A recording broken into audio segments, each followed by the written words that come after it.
Bismillahirrahmanirrahim. Sejak awal Nusantara ini memperoleh berkah dakwah yang sangat unik. Dan insya Allah ke depan di dalam masa-masa bangkitnya kembali umat di seluruh dunia, ia akan menjadi bagian yang membawa peran besar dan juga unik. Kita tahu din al-Islam ini telah masuk ke Nusantara sejak awal abad Hijriyah, dibuktikan dari sebuah atau dua buah surat yang masih tersimpan di Museum Oxford hingga kini. Surat ini berasal dari Maharaja Sri Indrawarman dari Kerajaan Sriwijaya, yang satu ditujukan kepada Sayyidina Muawiyah bin Abi Sufyan radhiyallahu anhu, dan yang satu ditujukan kepada Sayyidina Umar bin Abdul Aziz rahimahullah ta'ala. Surat yang ditujukan untuk Sayyidina Muawiyah sudah rusak dan sulit dibaca. Tetapi surat yang ditujukan kepada Sayyidina Umar bin Abdul Aziz sangat jelas terbaca sebagai dari Maharaja Diraja, yang adalah keturunan 1000 raja, yang permaisurinya juga keturunan 1000 raja, yang negerinya terdiri atas 1000 pulau, yang di tiap pulaunya ada 1000 gunung, yang dari tiap gunungnya mengalir 1000 sungai, yang di kandangnya ada 1000 gajah, yang armada perangnya terdiri atas 1000 kapal, kepada Raja Arab yang tidak menyembah dewa-dewa selain satu Tuhan saja. Aku kirimkan kepadamu hadiah-hadiah sederhana sebagai tanda persahabatan kita. Di situ ada lada, pala, cengkeh, kayu manis, gaharu, kemenyan, damar, dan berbagai macam rempah-rempah lainnya.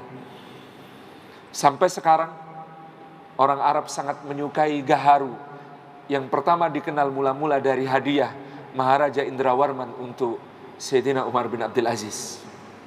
Dan Bapak Ibu, mohon jangan meremehkan hadiah berupa lada atau pala atau cengkeh.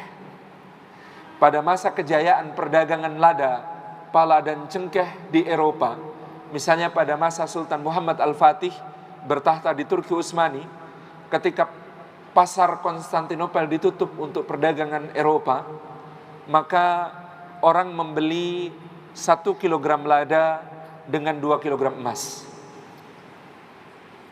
Orang membeli di Eropa 1 kilogram lada itu dengan 2 kilogram emas. Bukan sesuatu yang murah. Jadi kalau saya tadi menyebut hadiahnya lada, jangan kemudian ya hadiahnya cuma merica. Enggak. Ini barang yang sangat berharga. Dikatakan oleh Sri Indrawarman kemudian, maka kirimkanlah untukku muallim, orang yang bisa mengajarkan agamamu, agar aku lebih tahu tentang agamamu.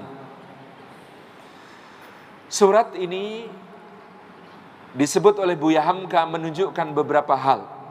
Satu, bahwa di Bandar Agung Sriwijaya pada saat itu sudah ada kaum muslimin, meskipun mungkin jumlahnya tidak banyak, tetapi akhlak mereka, kejujuran mereka, sifat amanah mereka telah memikat hati sang Maharaja Indrawarman. Itu yang membuat dia menulis surat, dan surat itu dititipkan kepada pedagang yang berlayar ke barat untuk penguasa muslim yang ada pada saat itu. Maka kaum di Nusantara ini terpikat oleh akhlak, terpikat oleh din ini, dari perwujudan kejujuran, sifat amanah, keramahan, kedermawanan, kebajikan yang dipancarkan oleh kaum muslimin generasi awal yang sampai ke negerinya. Dan semangat belajar yang sangat tinggi ditunjukkan oleh Maharaja Sri Indrawarman sampai meminta dikirimkan muallim, guru agama untuk mengajarinya tentang dinul Islam. Cerita dikirimkannya muallim ini terkonfirmasi dari kronik dinasti Tang dari Tiongkok.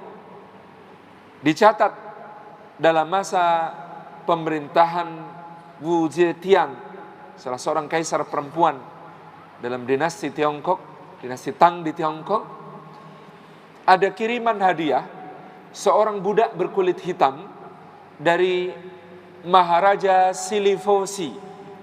Silifosi adalah penyebutan Tiongkok untuk Sriwijaya.